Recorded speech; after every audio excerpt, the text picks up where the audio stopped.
Hello everyone, welcome to the class of T.Y.B.Sc in Microbiology for the subject MB333 Enzymology in Semester 1.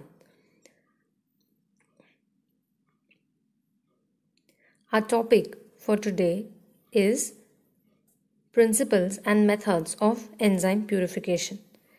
In this video, we'll continue with the second part of cell fractionation.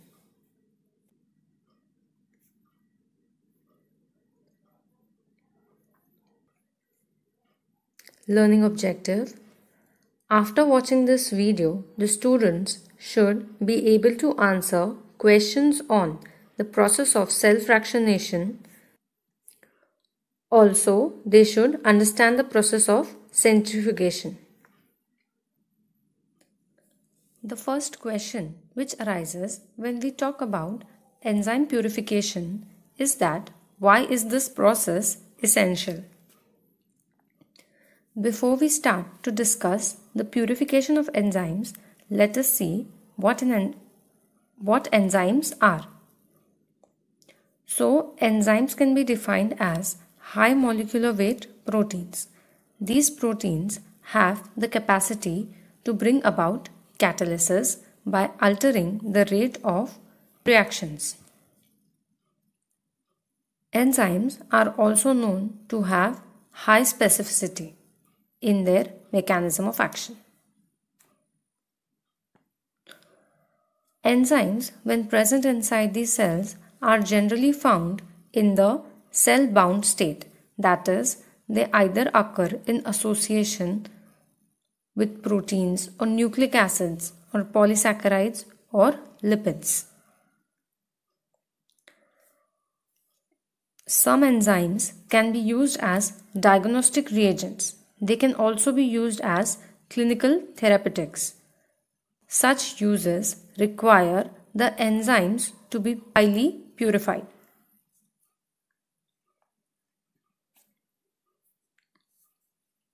The general rule which applies in this case is more the pure form, more will be the specific activity of that enzyme, as well as higher will be the cost associated with this enzyme. Hence, we can say that end goal of purification is to obtain enzymes from mixture of macromolecules present inside the cell. Steps in enzyme purification. The first step in enzyme purification is solubilization of protein. Solubilization means release of enzyme from the cell-bound state. This can be brought about by the process of homogenization, centrifugation, and filtration. The second step is to see that the enzymes obtained after cell solubilization are stable or not. And the last step being isolation of these enzymes. So let us move on with the first step, homogenization. Homogenization can be mainly carried out on laboratory scale as well as on industrial scale. When we talk about laboratory scale, the processes which can be used for bringing about homogenization are sonication with the help of sonicators, use of French press. One can also bring about enzymatic lysis or chemical cleavage of cells by use of various enzymes such as lysozyme or detergents to bring about cell lysis. One can use the freeze-thawing technique. One can also simply use osmosis. For large-scale purification, mainly high-pressure homogenization or bead milling is carried out. We have already discussed these processes in detail in the previous video. Using these techniques, one can successfully bring about lysis of the cell. The next stage is centrifugation. Centrifugation is mainly carried out to isolate or concentrate the organelle in which a protein of interest or enzyme of interest lies. Centrifugation. So centrifugation is done to isolate proteins that are components of membrane or subcellular assembly. For example, one may want to isolate mitochondrial enzymes or proteins. In the process of centrifugation, the cell lysate obtained after homogenization is centrifuged or mixed at a very high speed, which removes only the cell components denser than the desired organelle. In this figure, you can see a tabletop centrifuge.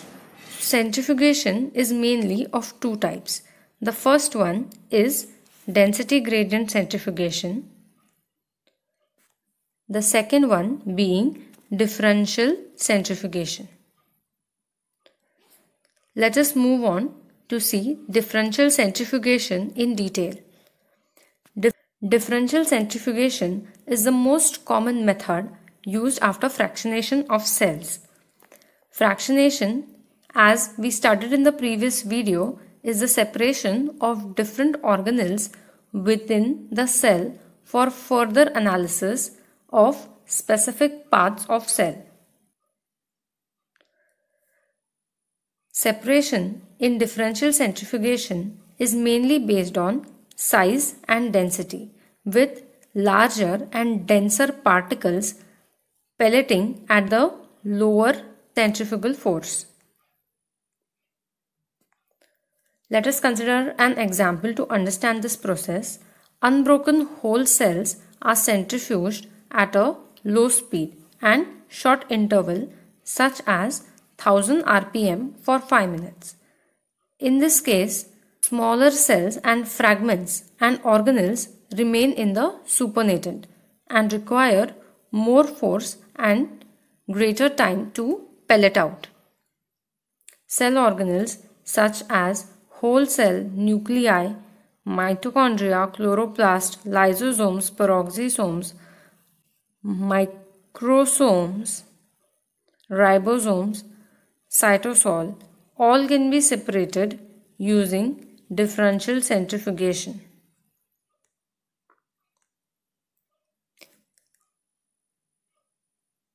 The method to carry out differential centrifugation is quite simple. In this process, a tissue sample is first homogenized to break the cell membrane and mix up the cell content.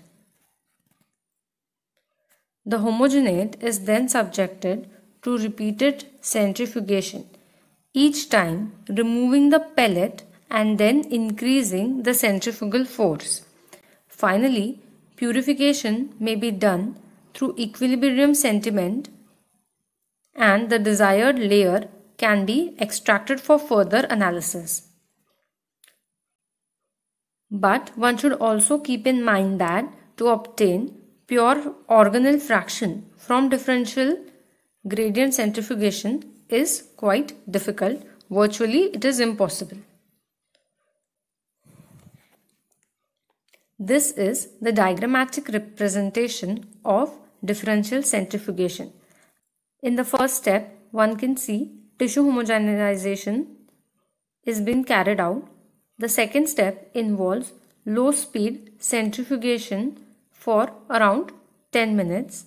After this, pellets that contain whole cells, nuclei, cytoskeleton, plasma membrane are separated or settled down. As you can see in this, the blue colored triangles try to settle down more quickly at such speed. The supernatant is extracted and is subjected to medium speed centrifugation and for a higher time, now being 20 minutes. In this case, again the pellet will contain a mixture of organelles such as mitochondria, lysosomes, peroxisomes, which are of a lower density as compared to the previous pellet. The supernatant is again subjected to high-speed centrifugation, that is increased time, that is 1 hour. The pellet now contains microscomes, that is fragments of the endoplasmic reticulum and certain small vesicles. This supernatant is now again subjected to a very high speed centrifugation for a period of about 3 hours. So as you can see, we are slowly and steadily increasing the speed as well as time of centrifugation.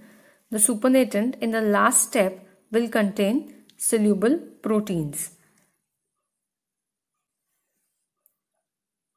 whereas the pellet is known to contain ribosomes and other large macromolecules.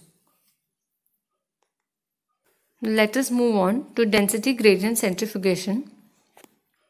This technique utilizes a specific medium that gradually increases in density from top to bottom of the centrifuge tube.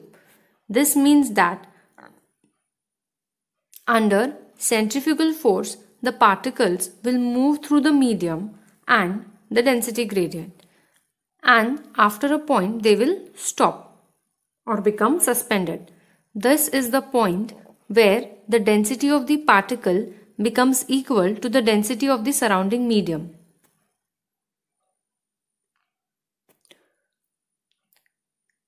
The medium that can be used for density gradient centrifugation will vary from the purpose for which the process is being utilized, but 4 general categories can be made. The first one utilizes alkali metals such as a gradient of cesium chloride. Second, neutral water soluble molecules. For example, a sucrose gradient can be used to carry out density gradient centrifugation. Third, hydrophobic macromolecules such as dextranes can also be used for the same purpose. One can also use synthetic molecules such as methylglucamine salt of triiodobenzoic acid. The density gradient can be established in the tube either before or during the centrifugation process. When carrying out zonal centrifugation, the gradient is usually established before the process of centrifugation is carried out, whereas during the isopycnic centrifugation, the gradient is created during the process of centrifugation. Media used for zonal or isopycnic centrifugation. In case of zonal density gradient centrifugation, mainly a sucrose gradient is used. The most common medium, as in case of isopycnic density gradient centrifugation, is cesium chloride.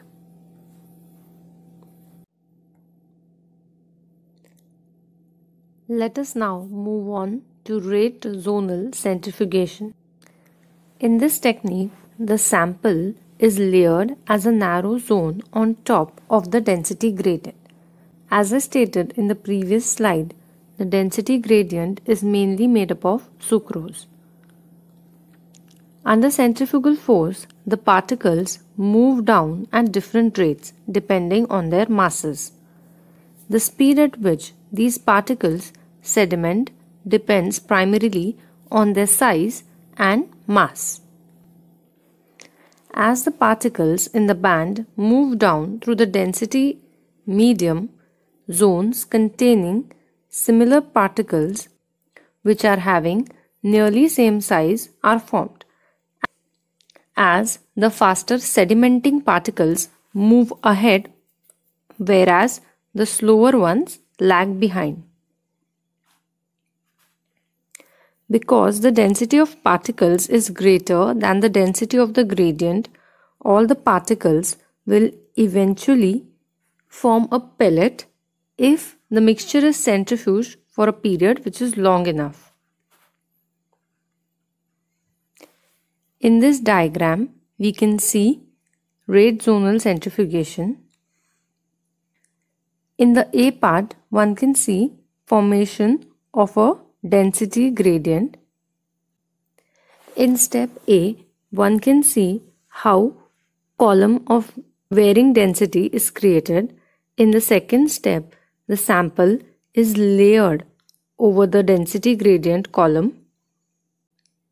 The third step shows separation by sedimentation coefficient, whereas the fourth step shows different fractions being collected through holes in the bottom of the tube.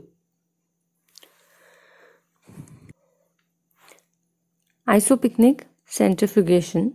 In isopycnic separation, also called as buoyant or equilibrium separation, particles are separated solely based on their densities.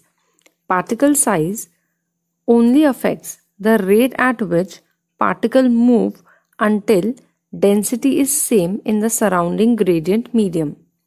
The density of gradient medium hence must be greater than the density of the particles to be separated. By this method, the particles will never sediment at the bottom of the tube, no longer how long the centrifugation time is.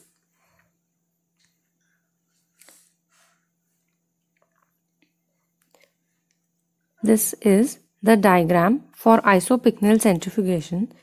As you can see, in the first step, the sample is layered in a sucrose gradient. After some time, the less dense component form a layer at the upper end, whereas the more dense component form a zone at the lower end of the tube. One can separate these different zones or layers formed by using an elution buffer.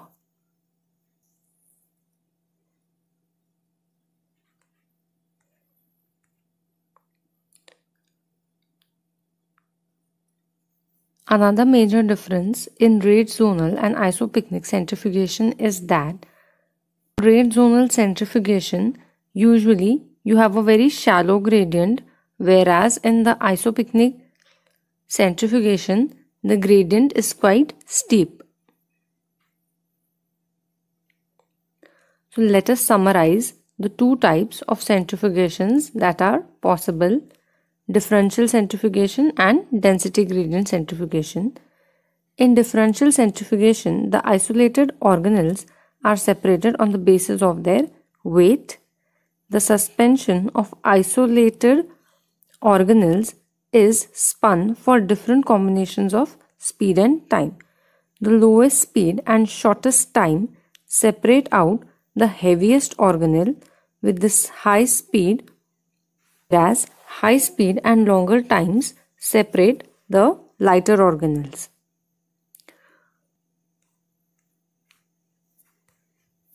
Isolated organelles are separated on the basis of their densities. Solutions of increasing densities such as sucrose are layered into the test tube with the most concentrated solution present at the bottom of the tube. The suspension of isolated organelles is pipetted onto the top of the most dilute solution. As the tubes are spun, the organelles collect in a layer which corresponds to their own density.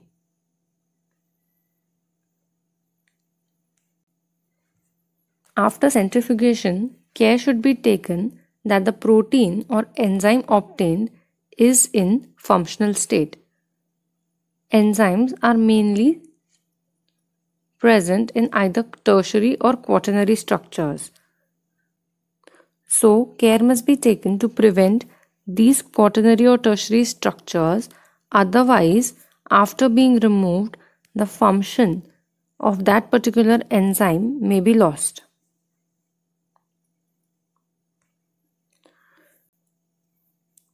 While considering stability, should consider the following parameters to stably store as well as isolate proteins.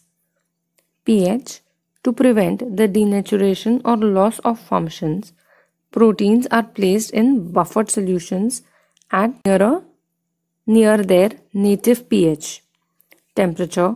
Protein purification is usually carried out at low temperatures, while some proteins are thermally stable, so protein purification for those proteins can be carried out at high temperature.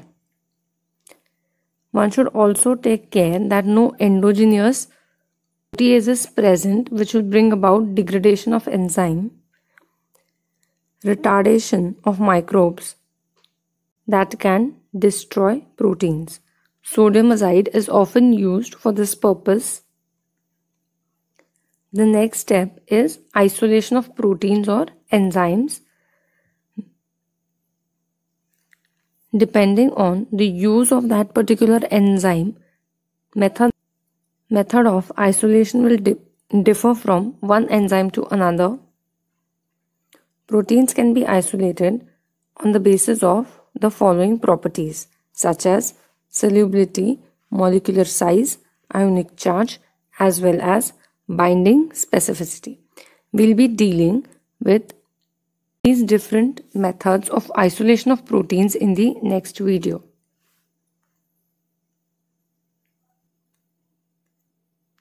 These are the references. Thank you so much.